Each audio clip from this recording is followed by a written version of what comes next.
फैजाबाद धरना fact finding committee मुस्तरद, हुकूमत को नया इंक्वायरी कमीशन बनाने की हिदायत। सुप्रीम कोर्ट का इलेक्शन कमीशन को तहरीक लब्बैक की 15 लाख की फॉरेन फंडिंग का दोबारा जायजा लेने का हुक्म। चीफ जस्टिस ने कहा कि जानना चाहते हैं फैजाबाद धरने का मास्टरमाइंड कौन था। जिम्मेदार का पता लगाने के बजाय फैक्ट फाइंडिंग कमेटी ने सबको जिम्मेदार ठहरा दिया। आंखों में धूल झोंकी ताकि किसी के खिलाफ कार्रवाई ना हो। कनाडा से एक शख्स आया, मुल्क को यरगमाल बनाया, सब कुछ उथल पुथल करके चला गया। उस शख्स को इंपोर्ट करने का मकसद क्या था? क्या वो हुकूमत का तख्ता उलटने आया था? उसके आने जाने के पैसे किसने दिए? किसी ने कैनेडियन हुकूमत से उसकी तहकीकात का कहा? क्या पाकिस्तानी कनाडा जाकर ऐसे धरने दे सकते हैं? अदालत ने वजारत दिफा, IB, PTI और MQM की दरखास्तें वापस लेने की बुनियाद पर खारिज कर दी। मजीद समाअत 15 नवंबर तक मुलतवी।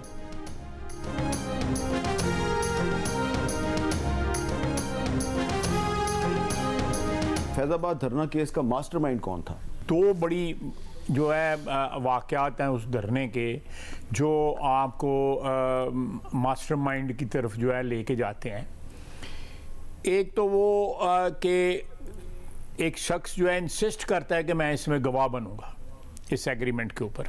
जनरल फैज जनरल फैज साहब इसरार करते हैं और साथ कहते हैं कि जब तक मैं साइन नहीं करूंगा आपका ये मुआहदा जो है कामयाब नहीं होगा। इसी तरह बात है ना। दूसरी बात यह है कि उस धरने वालों का इतना लाड प्यार था कि उन सबको जो है घर जाने के लिए पैसे दिए गए।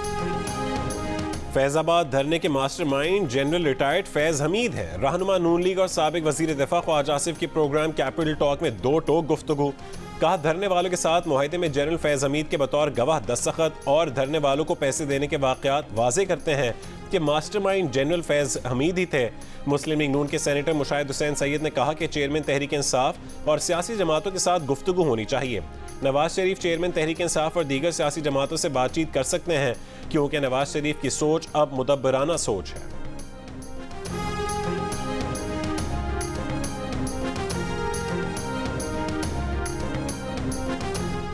उर्दन ने इसराइल से अपना सफीर वापस बुला लिया। इसराइल से यह भी कह दिया कि उर्दन में अपना सफीर अपने पास ही रखे। सफीरों की वापसी गजा में इसराइली बमबारी रोकने से मशरूत कर दी। बोलिविया के बाद कोलंबिया और चिली ने भी इसराइल से सिफारती ताल्लुकात खत्म करने का ऐलान कर दिया। इसराइल से अपने सफीर वापस बुला लिए। ईरान के सुप्रीम लीडर आयतुल्लाह खामेनाई ने मुस्लिम अक्सरियती ममालिक से इसराइल के बॉयकॉट का मुतालबा कर दिया। तेहरान में तलबा से खिताब में कहा है कि मुसलमान ममालिक को सेहूनी रियासत से मुआशी ताउन नहीं करना चाहिए बल्कि तेल और खुराक की बरामदात रोक देनी चाहिए। गजा के अवाम पर दबाव डालने वालों में सिर्फ सेहूनी रियासत शामिल नहीं है।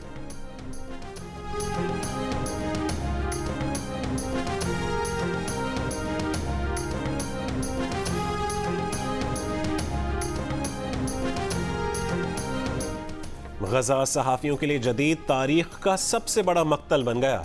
इसराइल की वहशियाना बमबारी से गजा में 34 सहाफ़ी मारे जा चुके।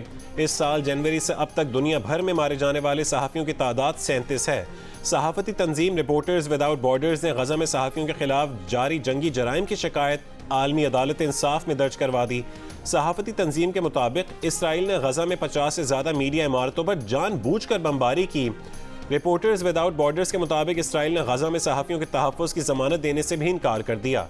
मीडिया को टारगेट करना जंगी जुर्म है। सहाफ़ती तंजीमों और अल जज़ीरा जैसे मीडिया इदारों का कहना है कि इसराइली फ़ौज जानबूझकर सहाफ़ियों को निशाना बना रही है ताकि मीडिया को खामोश किया जा सके और मकबूजा फ़लस्तीनी इलाकों में इसराइल की तरफ से जारी नस्लकुशी का दुनिया को पता ना चल सके।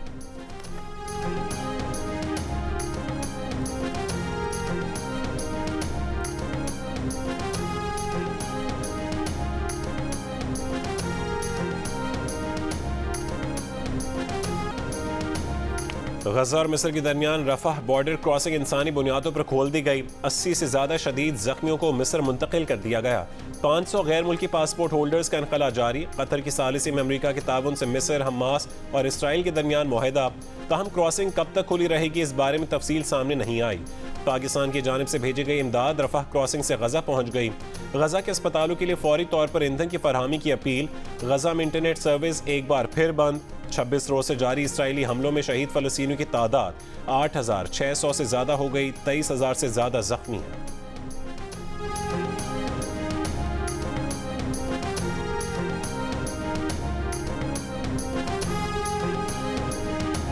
गजा में हमास से लड़ाई में 24 घंटों में 16 फौजी मारे जा चुके। इसराइली फौज का एतराफ सामने आ गया। हमास का कहना है कि जबालिया पनाह गुज़ीन कैंप पर इसराइली बमबारी में 7 यरगमाली भी मारे गए। इसराइल का गजा पट्टी में रात भर ज़मीनी ऑपरेशन, हमास के ठिकानों को निशाना बनाने का दावा। यमन के हूसियों के मिसाइल हमलों के बाद इसराइल ने मिसाइल बरदार कश्तियाँ बहरा अहमर में तैनात कर दी। सल्तनत ओमान ने इसराइली परवाज़ों के लिए फ़ज़ाई हुदूद बंद कर दी। हुकूमती डेडलाइन खत्म होने के बाद मुल्क भर में गैर कानूनी गैर मुल्कियों की मुल्क बदरी का ऑपरेशन, गिरफ्तारियों और कैंपों में मुंतकली जारी। इस्लामाबाद में पुलिस का E11 में ऑपरेशन, मुतादिद गैर कानूनी गैर मुल्की थाना गोलड़ा मुंतकिल। रावलपिंडी में मकामी थानों के कवायद के मुताबिक गैर कानूनी मुकीम अफगानों की तलाश जारी है। 64 गैर कानूनी अफगान बाशिंदों को 2 बसों में अफगानिस्तान भेज दिया गया। अडियाला जेल में कैद अफगान पनाह गुज़ीनों की दस्तावेजात की जांच पड़ताल। कराची में सदर के करीब गैर कानूनी मुकीम 4 गैर मुल्की गिरफ्तार। चमन के मुख्तलिफ इलाकों से दर्जन भर गैर कानूनी तारिकीन वतन ज़ेर हिरासत। चमन बॉर्डर से पैदल आमदोरफ्त के लिए लोकल दस्तावेजी सिस्टम मनसूख। पासपोर्ट के बगैर पैदल आमदोरफ्त मुअत्तल। बॉर्डर क्रॉसिंग वीज़ा पासपोर्ट पाकिस्तानियों के लिए भी लागू कर दिया गया। वजारत दाखिला के मुताबिक गैर कानूनी मुकीम 1,40,322 अफराद रज़ाकाराना अपने ममालिक वापस जा चुके हैं।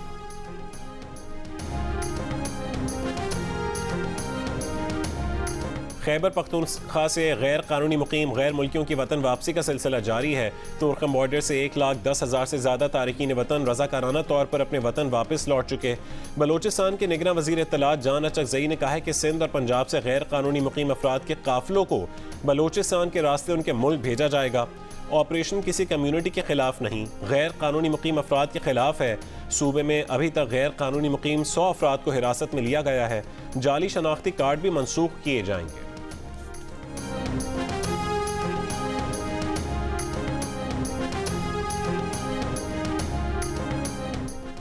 अफगान बाशिंदों की वापसी का अमल सैबोताज करने का घिनौना मंसूबा बेनकाब हो गया। ज़राए के मुताबिक मुल्क दुश्मनों ने चमन और स्पिन बोल्दक में पुरतशद्दुद एहतजाज से इंतशार फैलाने का मंसूबा बनाया है।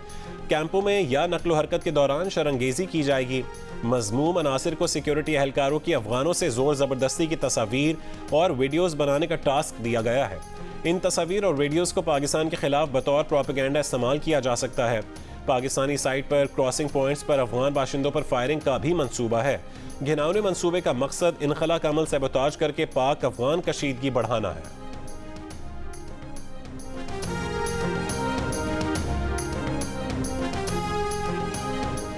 अडियाला जेल के 8 कमरे चेयरमैन PTI के जेर इस्तेमाल हैं।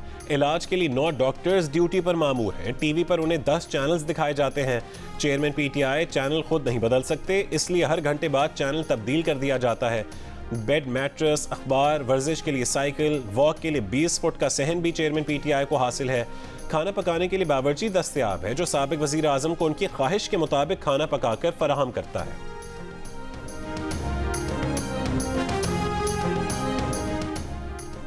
जियो और डॉन को डिफेंस और कैंटोनमेंट हाउसिंग में क्यों बंद किया था? चेयरमैन पैमरा से चीफ जस्टिस सुप्रीम कोर्ट का सवाल पूछा। क्या अब भी जियो और डॉन की नशरियात डिफेंस और कैंटोनमेंट एरियाज में बंद है? चेयरमैन पैमरा ने जवाब दिया, नहीं, अब ऐसा काम नहीं होता। साबिक चेयरमैन पैमरा अफसार आलम ने बताया कि जनरल रिटायर्ड फैज हमीद ने नजम सेठी का प्रोग्राम बंद करने की बात न मानने पर उन्हें ओहदे से हटवा दिया। जियो और डॉन के असल नंबरों पर बहाली भी उनका जुर्म था। जबकि लोगों को एहतजाज पर उकसाने वाला टीवी चैनल बंद किया तो जनरल फैज हमीद ने फोन करके उसे खोलने के लिए दबाव डाला। चीफ जस्टिस से पूछा, कमीशन बना तो क्या आप वहां उन लोगों के सामने भी यही बोलेंगे जिन पर इल्जाम लगा रहे हैं? अफसार आलम ने कहा कि वो तब भी यही बयान देंगे। चेयरमैन पैमरा सलीम बेग से अदालत ने पूछा, आपको नजरसानी दरखास्त दायर करने का किसने कहा था? अदालत ने रिमार्क्स दिए कि चेयरमैन पैमरा को किसी खुफिया ताकत ने नजरसानी दरखास्त दायर करने का कहा होगा और उस वक्त चेयरमैन पैमरा कठपुतली बने हुए थे।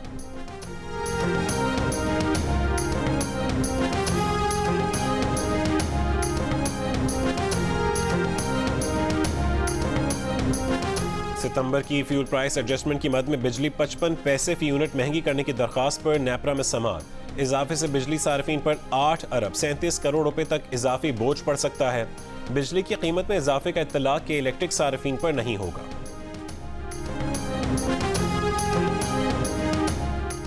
वर्ल्ड कप में जनूबी अफ्रीका की फतह का तसलसल बरकरार। न्यूजीलैंड को एकतरफा मुकाबले में 190 रन के बड़े मार्जिन से शिकस्त दे दी। 358 रन के हदफ के ताक़ुब में कीवी टीम 167 रन बनाकर आउट हो गई। महाराज के 4 शिकार, न्यूजीलैंड के 8 बैटर्स डबल फिगर में भी दाखिल ना हो सके। इससे पहले जनूबी अफ्रीका ने पहले बैटिंग करते हुए 357 रन का पहाड़ खड़ा किया। क्विंटन डी कॉक और वैंडर ड्यूसन ने शानदार सेंचुरियां बनाई। पॉइंट्स टेबल पर जनूबी अफ्रीका पहले, भारत दूसरे, ऑस्ट्रेलिया तीसरे और न्यूजीलैंड चौथे नंबर पर। पाकिस्तान 6 पॉइंट्स के साथ 5वीं पोजीशन पर मौजूद है।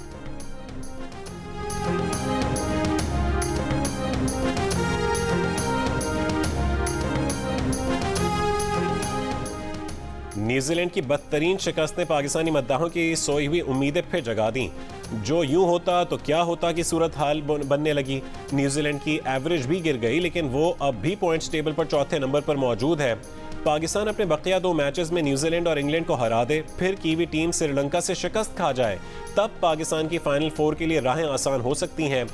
ऐसा सिनेरियो पहले भी बनता रहा है। सोशल मीडिया पर मरहूम मोइन अख्तर का एक क्लिप वायरल होने लगा।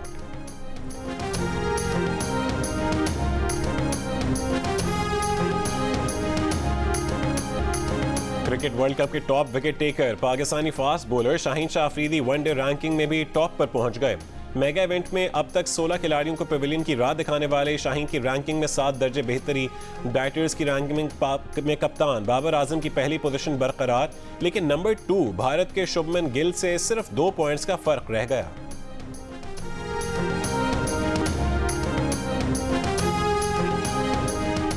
IMF का जायजा मिशन आज पाकिस्तान के दौरे पर आएगा। 2 हफ्ते पाकिस्तान में रहेगा। इस दौरान IMF वफ्द वजारत खजाना, तवानाई, रेगुलेटरी इदारों, स्टेट बैंक, FBR और सूबाई हुकूमतों से मुज़ाकरात करेगा। ज़राए के मुताबिक बैरूनी फाइनेंसिंग पर पाकिस्तान को अपनी पोजीशन वाज़े करनी है। उस पर IMF खदशात का इजहार कर चुका है। करेंसी एक्सचेंज पर भी इख्तलाफात मौजूद हैं। FBR ने अक्टूबर तक टैक्स वसूलियों के लिए मुकर्ररा हदफ से 66 अरब रुपए ज़्यादा इकट्ठे किए हैं। IMF वफ्द पाकिस्तान के लिए $70 करोड़ की अगली किस्त देने की सिफारिश करेगा।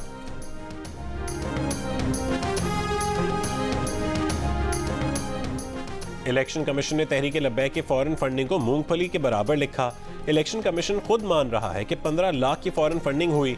रकम भेजने वाले ने अगर कहा था कि उसका नाम जाहिर नहीं करना, तो पार्टी को चाहिए था कि वो रकम वापस कर देती। पाकिस्तानी कानून तो ऐसी रकम लेने की इजाजत नहीं देता। फैजाबाद धरना नजरसानी केस की समाअत के दौरान चीफ जस्टिस काजी फायज ईसा का इलेक्शन कमीशन के वकील पर इजहार बरहमी। रिमार्क्स दिए, इलेक्शन कमीशन को सिर्फ ये बताना था कि एक जमात बतौर सियासी जमात रजिस्टर हो सकती थी या नहीं। एक बैरून मुल्क रहने वाला शख्स पार्टी क्यों रजिस्टर करवाएगा? एक ही रात में पार्टी कैसे रजिस्टर हो जाती है? कुछ लोग कह देते हैं ऊपर से हुक्म आया था। फैजाबाद धरना नजरसानी केस की समाअत के दौरान चीफ जस्टिस काजी फायज ईसा का एजाजुल हक के वकील से मुकालमा। कहा कि वो जियाउल हक को सदर नहीं मानते। आइंदा इस अदालत में जिया को दोबारा सदर मत कहिएगा। एजाजुल हक के वकील ने कहा कि आइन में दर्ज है जियाउल हक सदर थे।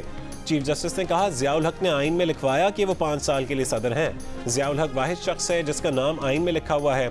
वक्त का नहीं मालूम होता, लेकिन जिया ने लिखवाया कि वो सदर है। अटॉर्नी जनरल मंसूर उस्मान आवान ने कहा कि 18वीं तरमीम में जियाउल हक का नाम आइन से निकाल दिया गया।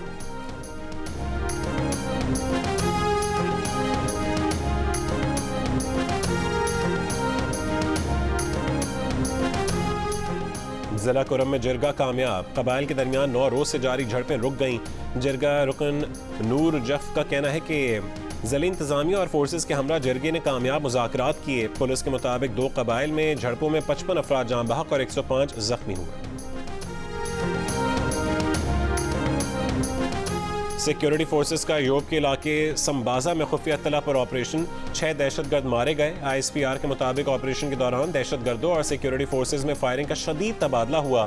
हलाक दहशतगर्द सिक्योरिटी फोर्सेस के खिलाफ दहशतगर्द कार्रवाइयों और शहरियों की टारगेट किलिंग में मुलव्विस थे।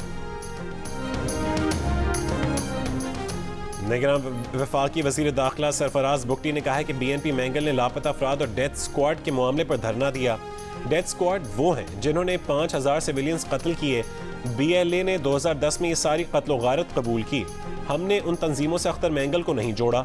वो खुद जोड़ना चाहते हैं तो उनकी मर्जी है। सेनेट में इज़हार ख्याल करते हुए सरफराज बुगटी का कहना था कि BNP मैंगल हुकूमतों का हिस्सा रही है। उस वक्त उन्हें फोरम्स को इस्तेमाल करना चाहिए था।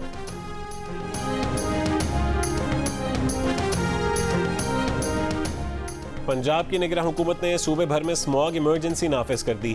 1 महीने के लिए तमाम सरकारी और निजी स्कूलों में मास्क पहनना लाजमी करार। निगरान वजीर आला मोहसिन नकवी की आवाम से भी मास्क के इस्तेमाल की अपील।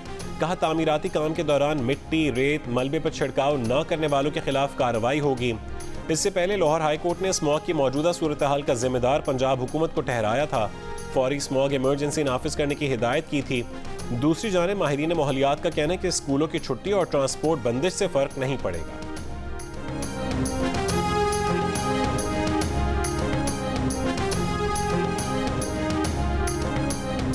मरी में खवातीन को छेड़ने से मना करने पर औबाश नौजवानों का पुलिस चौकी पर हमला। पुलिस एहलकारों पर तशद्दुद किया, कांस्टेबल जख्मी। मुल्जिमान ने एहलकारों से सरकारी असलहा, मोबाइल फोन्स भी छीन लिए। थाना मरी पुलिस ने 8 नामजद और 20 नामालूम अफराद के खिलाफ मुकदमा दर्ज कर लिया। जबालिया के पनाह गुज़ीन कैंप पर इसराइली बमबारी के बाद इसराइली फौजी तर्जुमान ने सफाकियत की इंतहा कर दी। अमरीकी टीवी मेज़बान ने आड़े हाथों ले लिया, सवालात की बौछार कर दी तो इसराइली तर्जुमान ने खवातीन और बच्चों की मौजूदगी का एतराफ़ कर लिया। पनाह गुज़ीनों की शहादत पर कहा कि ये तो जंग का अलमिया है, हमने तो पहले कहा था कि यहाँ से चले जाओ। हमास कमांडर की शहादत की तस्दीक से भी इनकार कर दिया। जबालिया कैंप से अब तक 50 अफराद की लाशें निकाली जा चुकी हैं, 350 जख्मी हैं, सैकड़ों के मलबे में दबे होने का खदशा है। इसराइली फजाइया की दूसरे रोज भी बमबारी, रिहायशी ब्लॉक मुकम्मल तबाह।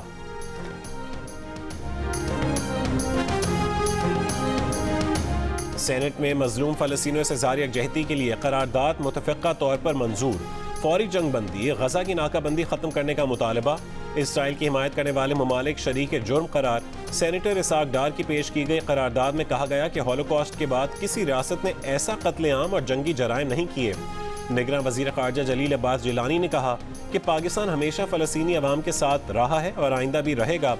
सेनेटर इरफान सिद्दीकी ने कहा है कि उम्मत मुस्लिमा कहीं नजर नहीं आ रही, हम सिफारती महज पर कुछ नहीं कर पा रहे। सेनेटर हाफिज अब्दुल करीम ने अरबी में तकरीर करके फ़लस्तीनियों से इजहार यकजहती किया। सेनेटर बहरामंद तंगी ने कहा है कि फ़लस्तीन के लिए माली इमदाद का ऐलान करने की ज़रूरत है।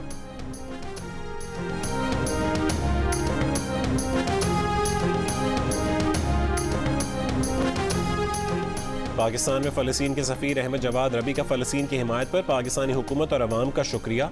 कहा कि 25 दिन से गज़ा हालत जंग में है, तकरीबन 4000 बच्चे शहीद हो चुके। जीत जल्द इंशाअल्लाह फ़लस्तीन की होगी। मस्जिद अक़सा में एक दिन पाकिस्तानियों को खुशामदीद कहेंगे, फ़लस्तीन आने की दावत देंगे। कौमी क्रिकेट टीम के साबिक कप्तान और पीसीबी टेक्निकल कमेटी के साबिक रुकन मोहम्मद हफीज़ पीसीबी चेयरमैन ज़क्का अशरफ के दिफा में मैदान में आ गए। एक इंटरव्यू में कहा कि एशिया कप और वर्ल्ड कप की टीम बनाने के लिए चेयरमैन पीसीबी ने कप्तान बाबर आजम और चीफ सेलेक्टर इंज़माम उल हक को मुकम्मल आज़ादी दी थी। चेयरमैन पीसीबी ने टीम के इंतखाब के लिए मैनेजमेंट को हर मुमकिन सहूलत और ताउन फराहम करने की यकीन दहानी भी करवाई थी।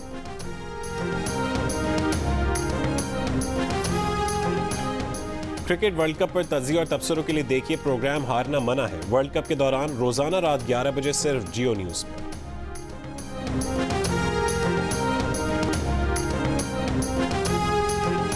फुटबॉल वर्ल्ड कप 2034 की मेज़बानी सऊदी अरब करेगा। फीफा की जानिब से बाज़ाब्ता ऐलान अगले साल के आखिर में किया जाएगा। 2034 के वर्ल्ड कप फुटबॉल के लिए सऊदी अरब और ऑस्ट्रेलिया ने मेज़बानी की पेशकश की थी। ऑस्ट्रेलिया मेज़बानी की पेशकश से दस्तबरदार हो गया है।